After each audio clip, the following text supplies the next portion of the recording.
Hello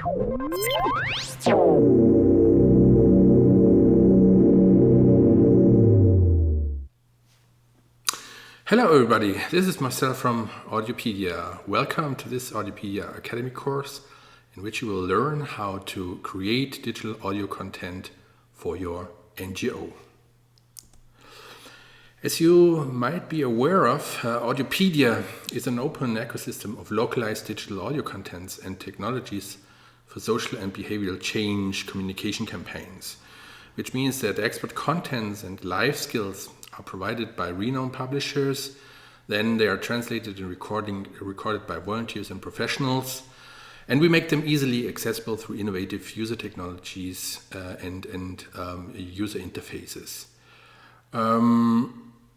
In the end, our goal is to provide you with tools and contents that you can use in your community outreach in order to scale it and to support your work.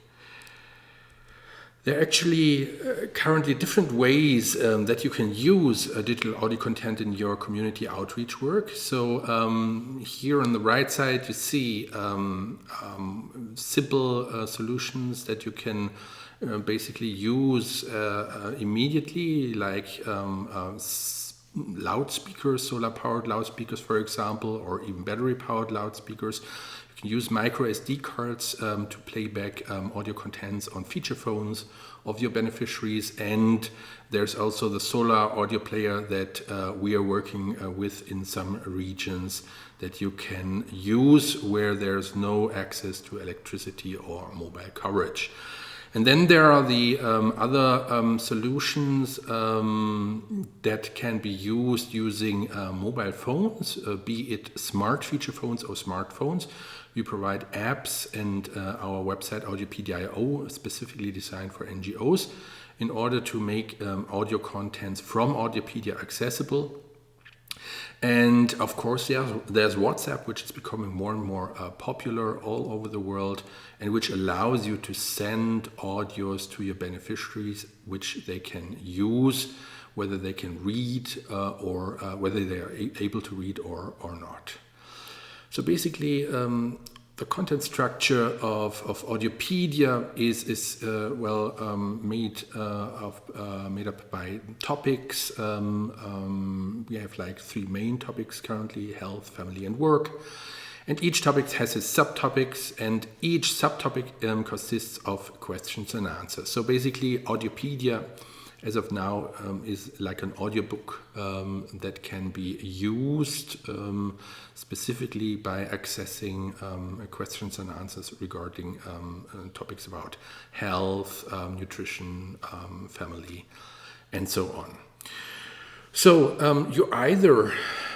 you might be looking to record contents for Audiopedia, which are already basically established in a text format. You can have the transcripts and then record it, or you might want to record contents that you create for your own projects or for your own community outreach. Let's have a look on how we can actually prepare a process if you want to create your own contents for your community outreach activities. First of all, of course, we have to define our objects. So what are we trying to promote? Which behavior are we trying to promote? Which change are we trying to create? And so this is basically the first step that we have to take. As a next step, we need to assess our target audience. So basically, what are the socio-demographic factors that are important regarding our target audience? And for example, do they have access to smartphones or smart feature phones? Are they illiterate or not? Are they female? Are they women? Or is this a mixed group, etc., etc.? So this is really important in order to basically create the contents really tailor-made to the target audience. As a next step, you would have to define your communication strategy. So what media will you be using? Will you be using loudspeakers? Will you be using radio? Will you be using smartphones or WhatsApp? So this will have, or this can have an effect on the content creation process, but specifically on the content distribution process. And of course, the communication strategy has to be aligned to your target group. So you have, of course, based on the target audience assessment, you would have to define your communication strategy aligned to the assessment that you made. The content creation process is based on all the other on the first three steps. So basically, you have to create the content in line with your goals and the audience, and you have to define and to check what kind of editorial and technical requirements are needed for the content creation process. Then once you have the first contents, you should test and evaluate those contents with your target audience before really starting the major dissemination of those contents. So basically, you will see, we will in a few minutes, we will come back to this, but of course it is important to see whether the contents work with your target audience and whether they will achieve the behavior change that you have been defining in the first step. So let's get to the content creation process. From our experience, and this is also the experience of other organizations that work in the area, we recommend audio contents to be short, relatively short.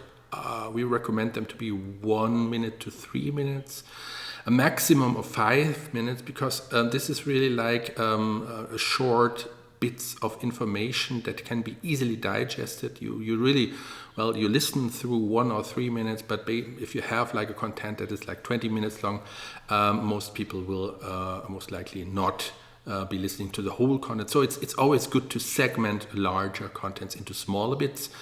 And if you are creating the contents yourself, which means if you are also, first of all, creating the text transcripts of the contents, we've got here like a recommendation. This is roughly, you should aim for a text that are between 130 and 390 words long.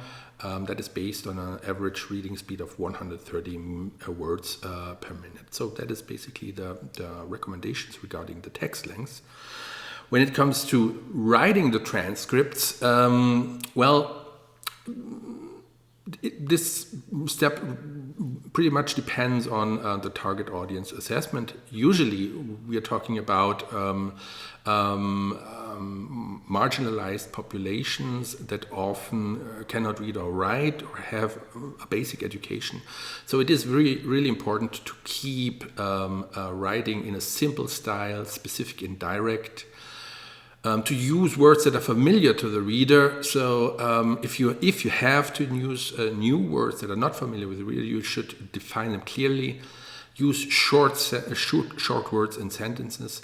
Avoid double negative expressions because they can be confusing. And rather use the same word consistently than synonyms to avoid confusion. This is for most of us, this is something we have to get used to, because of course we want to show our understanding of a language, and we want to use synonyms. No, in this case it is important really to use the same word consistently, even if it might appear strange to you. Other recommendations for writing contents are use an active voice and a conversational style to create appealing content. Sequence the main points in a logical manner. Your audience, even an audience with a basic education, should be able to follow your content. and limit the number of concepts in each piece. That goes in line with the short bits of information that you should provide. So if you have pieces of 1 to 3 minutes, you cannot really create a lot of number of concepts in each piece. You use concrete examples rather than abstract concepts. And since you're writing for audio, write readable text. Avoid bullet points, brackets, etc. Because, bullet points and brackets are great in a text that you're reading, but if you cannot read bullet points and you cannot really read brackets, so you should really create a text that is readable. And again, structure into topics in several short Q&A style texts. This is our experience that this question and answer format is really something that helps to structure the contents and create appealing short pieces of information for your target audience. Next up is audio recording. So basically, now you've created the transcripts. If you're basically creating your own audio content for your community outreach, now you will try to record the contents that you have been preparing. So first thing is you have to decide on the equipment you will be recording with. Remember that the recordings you will be generating do not have to have the highest quality, because if you, for example, you should think about like sending a WhatsApp audio. You know that a WhatsApp audio usually doesn't have a very high quality, but it is understandable. You can easily understand it, and this is what you're aiming for. So you don't need a recording studio. So the recording process itself can be pretty easy, straightforward, and affordable. So if you have a computer, and in combination with a microphone, there are simple USB microphones which will improve the audio quality of the recording, then that might be the best solution to use for the recordings. But there is, of course, even a simpler solution and a more accessible solution. This is using the smartphone, because, as I said, you're using a smartphone already, most likely for making recordings if you're sending WhatsApp audios. So you can do the same for your contents. And in a brief seconds, I will show you how to do that. The third alternative would be to use a portable digital recorder. Those are small devices that are only for recording audio. If you have one, it's great because they offer a great quality. They have a built-in microphone, etc. In this case, you should refer to the corresponding user manual of the device. Let's look into the recording process of on a smartphone. So first of all, you would have to look for a voice recording app on your device. Most likely there is already an application on your device. You should look for apps labeled recorder, voice recorder, memo, or notes. So since your device will be most likely an Android device, there are different versions of apps that are bundled with the devices that are being sold with the Android operating system. So there's a good chance of you already owning a voice recording app on your device. And if you have one, well, you should use this one. If you cannot find a voice recorder app installed on your device, then you should head for the Google Play Store, because you can really easily find a free app that you can use to record voice. Just go to the Play Store and look for voice recorder, and you will easily see, based on the recommendations other users are giving you, what application might be the one that most likely would suit your needs. It can be really a simple app. You shouldn't look for something too fancy. A word about file formats. So you know that audio files come, or you might know that audio files come in different file formats. We recommend using MP3 because MP3 really works almost everywhere, and it is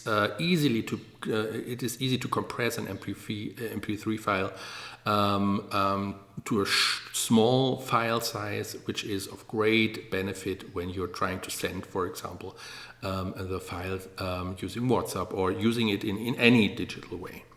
Of course, you can always record in a different file format, also depending on the app that you're using, and later convert the files into MP3. There is a range of free apps, both on Android, on the Google Play Store, or on the internet, that allow you to convert a file, for example, in the WAV format into MP3. And this is about tech stuff. If you have the opportunity of selecting parameters when you compressing the files, the MP3 files in this case, you should select a mono channel, so a mono, not stereo, because usually for your use cases, mono will be good enough. You should select a bit rate of 32 and a sample rate of 22,050 hertz. This is like a setting that has worked out well for us because it compresses a voice recording substantially while still maintaining a decent quality. So this was about some technicalities. Let's have a look at the recording process itself. First important step: find a microphone. You might be not aware of the location of your microphone. Usually, it's located on the bottom of the handset. When you're talking on the phone, you usually talk to the bottom of the handset. So this is most likely where your microphone is located. Point the phone's microphone in the direction of the person speaking. In this case, this might be you. Make sure that your hand isn't covering the microphone. This is why it's important also to locate the microphone, because this will really affect negatively the quality of your recording. And keep a reasonable distance between your mouth and the microphone. So the photo here shows a good distance.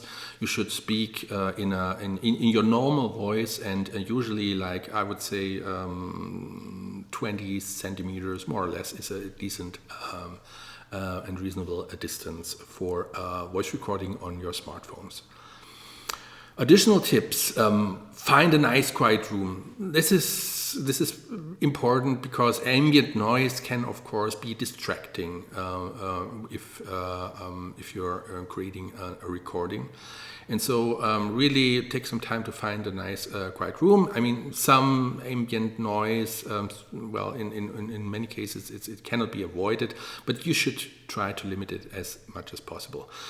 And another one ambient noise could be, for example, an incoming phone call, which would be rather not what you're aiming for. So you can switch your phone to the airplane mode, which will suppress incoming phone calls or at least the sound of incoming phone calls. So basically this will help you record without this distraction. Check for wind. So if you're maybe in the field or even in a room where the windows are open, wind, even a mild breeze, can really affect your recording. So check for that. And try to speak at an adequate volume, not too loudly or not too quietly. So basically your normal voice, and we will see that of course in the beginning you should try testing some different settings and see how the quality really is. Next step, almost the final step of this process is content testing. So once you have created your audio contents, you should really try and test it with the target audience you defined for your project, and see whether the language and the expressions are appropriate and understandable for the target audience. So people should tell you, okay, I get it, I understand, it works for me to 100%. And also you should establish whether the audio content is appealing and believable. really, the thing is, it's not just about transferring or transmitting information. It's about creating a behavior change. And in order to do that, people really should find the content appealing and believable. And yeah, as I mentioned, in the end, we want to create a positive change, and so we should see and ask people if they think that this contents could create or motivate them to change their behavior in the desired way that we defined. And if you have the possibility of creating different contents, you might have even different people working on this and get creative within the group, then you could try to determine which contents works best. So you can have a sample of different audios created by different people, play them back to the target audience, and they will tell you what they like and what they don't, and this can be very helpful for you in order to get the best results in your community outreach. So this was basically it. This was, I hope, a comprehensive and short introduction into creating digital audio contents for your community outreach. So now it's up to you. You should create your first recording. Maybe you should first try different settings, different rooms, different distances of your smartphone, etc., and to see how the results improve and find the best setting, the setting that works best for you. And once you're satisfied and once you have a recording, you say, well, this is a good quality, I like that, please upload it to Audiopedia Academy for evaluation. We will listen to it, we will give you feedback, and we will tell you whether we think this is a good quality and this will work, or whether we will give you recommendations of improving your audio recording. So, thank you very much for listening. Let's stay in touch. I hope this was helpful. All the best. Take care. Bye-bye.